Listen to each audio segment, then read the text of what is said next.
like to share with you in this week's Parshas Tazriya something very nice from the Rebbe's father, Rabbi Levi Yitzchok Zatzal.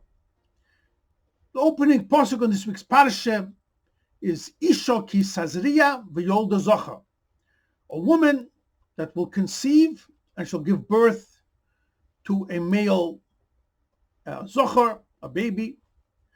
And then the Torah goes into the laws of the days of purity. And the same thing is with later on if the woman gave birth to a girl, other laws of purity. Purity, not purity.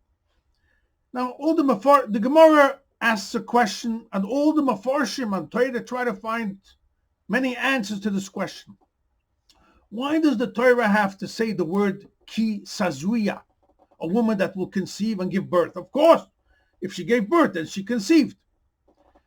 The main thing you want to tell me is the laws about the birth, of the difference between a baby who's a male, a zochar, or it's in a keva, if it's a female. So what's the emphasis of ki tazriya? The Gemara learns out the nida, different interpretations. Rabbi Levi Yitzchok has an interesting remez over here in the word tazriya. If you take the word tazriya, the letters Tov, Zayin, Reish, Yud, Ayin, it adds up to 687.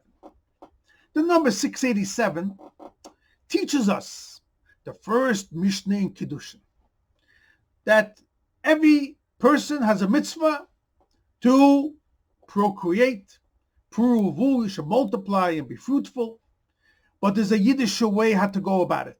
The first Mishnah in Kiddushin says, Ha'isha niknes, a woman becomes married through three ways that you make the marriage.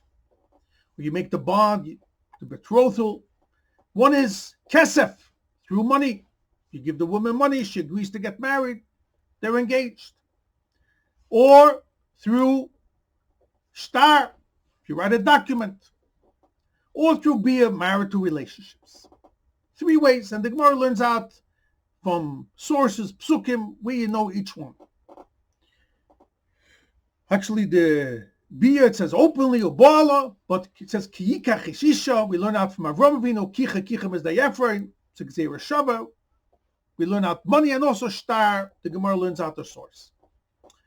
Says Rabbi Levitzuk something very interesting. If you take these three kinyonim, the three ways how you can make a marriage, acquire a woman, so to say, Kesef, shtar, Ubia, you add those letters together, you will get Tazriya. Kesef adds up to 160. Shtar adds up to 509. Bia adds up to 18. Add it together, you get to 687. So Tazriya is hinting to us that there's a Goyish way and there's a Yiddish way. A Yiddish way, how it should be Tazriya, how a woman should conceive and have a seed and have children. The Yiddish way is how the Mishnah says the three kinyonim of Kesef, Shtar, and Bia. Another interesting Rebbe says, Rabbi Levi Yitzchok, in the same line.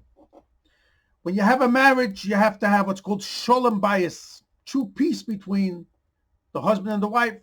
And then you have the proper Tazriya, the woman's conceived in the proper way, and also the Yolda shall have good children. If you take the words Ish Shalom, a man of peace.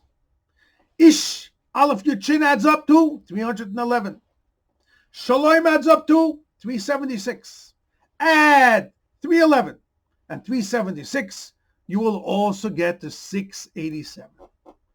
All this is connected. In order to have a true Yiddish Tazriya, you have the three kinyonim of Kesef, Shtar, Bia, the Mishnah says, adds up to the same numerical value of 687, says Riyah, and also Ish Shalom, that should be true Shalom Bayis in the home, and that is the bracha of having the true Tazriya by Yidden and V'yolda.